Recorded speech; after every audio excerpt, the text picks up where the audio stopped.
Okay, I'm back. That last video I think got to like 27 minutes, and I was at like 11 minutes when I was going to shorten it up. And I just got flapping my gums. So that one's going to be a long one. I thought about doing that as an update one. But I don't know. Maybe I'll, because if I put that in the normal schedule I got going now, it won't be coming out till the end of April or something. That's where this one will come out if I don't do it sooner. Because right now we're still at March 17th, and it's like 8:12 p.m. So once again, I just turned the camera back on because I feel like talking, or that I should be making a video, and it's always good practice for me to keep this camera rolling and make sure I do it on a regular basis, so I can keep putting videos out and sharing who I am. Even though it was really hard for me in the beginning with the camera. For those of you watching me already, I'm sure I'm sounding like a repeating record, but we get new people seeing new videos, so it's good for me to go over what I've already went over a couple times or every now and then, so newer viewers are kind of up to speed unless they go back through and get caught up on them all. But I'm up to 300 videos now, past 300. That's another. I got to get to the library, but God, fuel and everything. I don't know what I'm gonna do. I got to get to the library so I can upload videos again. Even though I filmed and edited number 300, 300 is so big that I'm gonna have to split it into two parts at least, and I might even have to split it. And maybe I'll have to do it as a two-parter, which is because number 300 was like over 2 hours, so. I'm gonna have to split it into a couple parts for sure, because it won't let me upload it. It's too big of a file. So I've split it into a couple parts, and then I might even go back through and split it into like a 10-part series or something. I don't know. I'm not sure.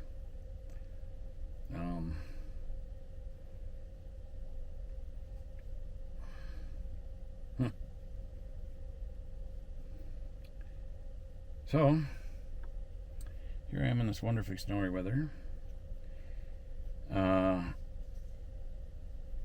To reiterate or update from my last video I was talking about is that still going through the struggle of not having work and survived since being out of work since June. Ran out of money pretty much in July, I think. Okay, it was July, near the end of July. I think I was down to about $50. That's because I put a lot of money into this camper because I thought, well, if I don't find work, if something breaks down, I ain't gonna have no way to fix it. So let's fix things that I haven't replaced yet. And the biggest one was shocks. All the shocks in the rear brake pads and wheel cylinders and all that stuff got really spendy. I dumped over $5,000, more than $5,000, maybe more than $6,000 into this camper between everything: a new alternator, new power steering pump, different tires, and having the rear axle bearings repacked and new differential fluid put in, and like I said, the shocks. I got a new pulley wheel tensioner, new belt. I'm trying to think what else I got. My other belt, my power steering belt, that ain't new. So I hope that lasts a long time, because that's not new yet. I don't want that to break. Because when my tensioner went out, I thought I was going to snap my steering column, turning left and right and stuff, going to AutoStore to find a pulley wheel. Oh. And I used to turn wrenches, but I'm getting too old for that. It's sore in my body. But I'm glad I replaced it all, because I'm less likely to have a breakdown. I hope I don't have nothing catastrophic, because even though I fixed a lot of stuff, other things can happen, But so far, transmission's running strong, motor starts good, so hopefully that keeps working like that. I try not to stress about that stuff, because I do worry about it a bit, and I know that I'm contradictive of myself, because worrying is wasted energy, but it's easier said than done to not worry. It's easier to just talk about it than to not do it. It's natural for us if we are that if that's the kind of people we are, that we worry about certain things.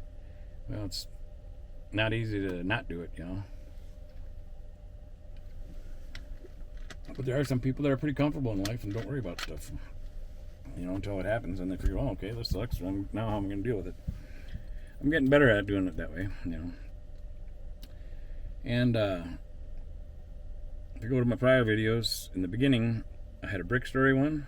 I talk about that in numerous videos because that's part of my testimony. It is a true story of me never, ever, ever doubting God's existence. So, and I think that's like my second or third video. And I got a video about sitting almost right where I am now, this spot. And that was a homeless guy, Gregory.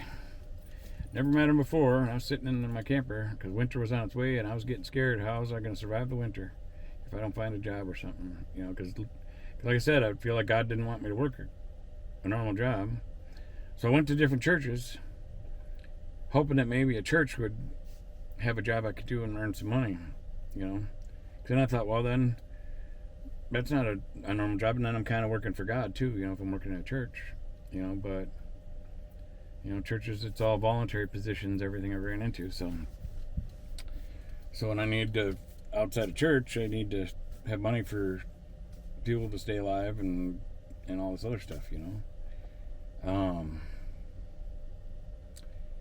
So I don't know where this is all going, but I know that God has a plan. I know there's a reason for it all. And even though I feel like I'm disobeying God every time I apply for a job, I keep doing it because of society and the world we live in. And of course I ask God to forgive me that I have to do this because I'm a human being. I don't have to, but it's definitely a battle with myself. What is it, 12.1, 12.2? Why is my battery dumping down? Oh, I know. I got the camera going. That's why. Kind of scared me there for a minute. Undo my phone. There we go. That voltage went up a little there. I forgot I got my camera plugged into the engine battery. I was like, why is my voltage going down? Because I got a little cigarette lighter thing in here that splits it off into 3 other cigarette lighter things, and it's got a couple USB ports on it, and it's got a digital voltage meter here, and I could see it dropping down. I'm like, why is it dropping? Well, I forgot. Here I am making a video. I got my phone plugged in charging, and then I got the camera plugged in charging while I'm using it, and the camera's only got like 84% battery right now, so it's pulling juice. So that's what that was all about. My house batteries, they're all doing good. They're about at 100% right now, probably, or a little 99% maybe. That's a big blessing I have, is that I put 400 watts of solar on this camper. I prepared for all this stuff before all the ugliness happened in life, and that's helped me a lot, having my own solar panels and having my 12-volt batteries. And I got a 3,000 watt inverter that converts 12-volt power into 120 like a house. And so I've got regular house power in here too, along with 12-volt. And so I can, when I turn on my inverter for the regular house power, then I can plug in my laptop or charge that or whatever. But most all my other devices, I just do through the 12-volt through USB cords and stuff to recharge my camera, my phone, or my tablet or whatever. Now that I'm probably going to be without internet, I hope not. I hope that I get blessed with it. My new data coming through after midnight, but I didn't pay my bill, and it's prepaid, so I don't know if they'll extend me another month or not. That's going to be a whole new thing to learn, and I'm going to have to learn how to focus my mind on something else when I start, battling, because there's times that it gets depressing, with life being a struggle. And the internet would take me away from that when I could use my tablet to jump on YouTube or whatever and pull up some new videos. And I look at inspirational videos a lot, whether it's people that have spiritual videos that believe in God, or comedies I like, stuff that makes me feel better. So if I'm starting to really feel stressed out about everything I've been going through in the last so many years. Life's been tough for the last 4 years. Have been really tough. I mean, brutal tough. But it's been even. I've healed from most of the family trauma crap. You know, I walked away from them all because I wasn't gonna let toxicity keep dragging me down. The flip side of that is that I'm alone in my camper, surviving Minnesota winter by myself without who used to be my family and friends. You know, I've still got a lot of family on my mom's side that I love. I know they care about me, they worry about me, but they've got lives to live too. You know, and a lot of them, if they're closer, if they weren't so far away, I know they'd be popping by and donating or trying to help me in different ways, you know, but they're far away. I was just talking to one of my new friends about it, about how, because new people I've met in town here and stuff, I've created a lot of good, strong bonds with new people. And even though I've only created those bonds since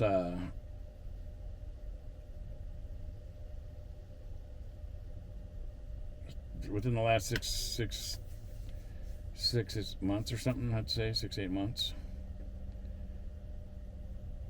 Them bonds are strong enough that those people all call me a lot because they truly care about me and worry about me. And sometimes they call to vent about what's going on with their life, and that's what I'm there for. You know, I want to be there for that. You know, and I don't. I personally feel like I'm supposed to be there for them. That's because of me feeling like I was supposed to come to Forest Lake here.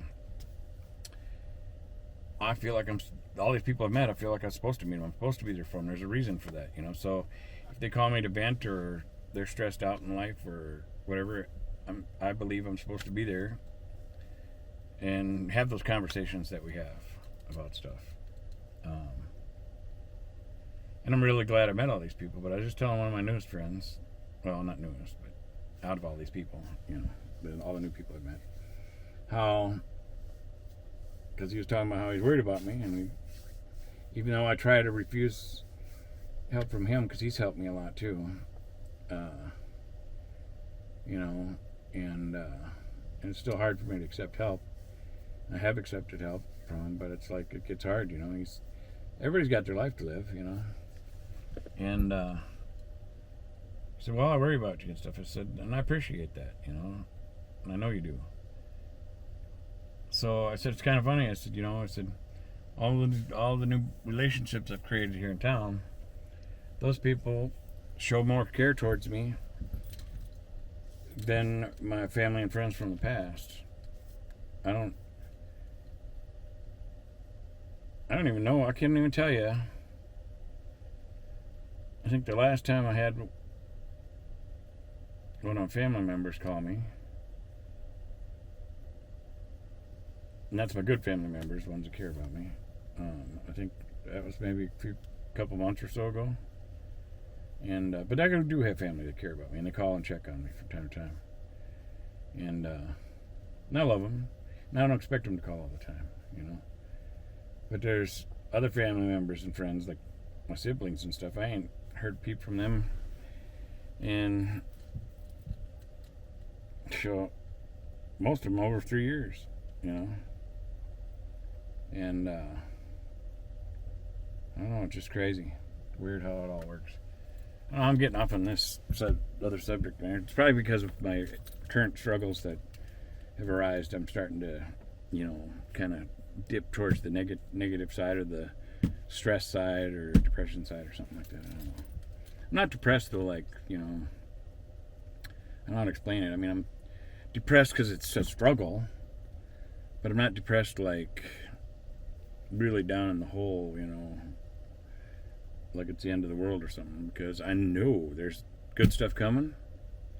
I know God has a reason for it. I get very frustrated with him, and Lord, I am frustrated. anytime now you could start making this good stuff happen, Lord. You know I'm a good man, and I'm just going to keep doing good anyway. So I don't know. I hope I've learned everything I'm supposed to learn through this experience. Hope you don't mind me talking to him like that while you're watching. But that's what I do, even when I'm not on camera. I'll talk to him out loud. And sometimes I might just think to him, but a lot of times I talk to him out loud, even if my friends are around, or if people are around. I might, right in the middle of a conversation, I might just turn and start talking like as if I have a multiple personality. I don't know, not like that so much, but you know what I mean? Like, as if there's I don't know how to explain it, just because I'm talking to God, so I could look to the left, right, but I normally look up and either to the left or the right or something, or look around or something. I don't know how I do it. I just do what's instinctive, when I'm around other people. Now, when I'm by myself, I'll talk to God. Just sometimes I'll still look up, but sometimes I just talk to him while I'm doing stuff, because I'm busy. I got to keep my eyes on what I'm doing, And a pickup truck. Oh, I'm blabbing. What are we up to here? Oh, my goodness gracious. It's getting long again. So, I guess we're going to head to another video, because I'm still flapping my gums. Once again, thanks for watching. Give it the old thumbs up if you would. That'll help spread the video. If you think about somebody that might like it, you can share it with them. Or if you've seen a different video that you think somebody like, you can go back to that video and then share it with them. Or you can just share my channel with them. And you don't have to share it with them either. And if you don't like videos, if you just popped in and it ain't your thing, hey, that's okay too. God bless you, and I hope things go well for you in your life. Or stop back later on if you think you want to give it another check. You're always welcome back. Anyway, thanks again for watching. God bless you, and we'll see you on the next one.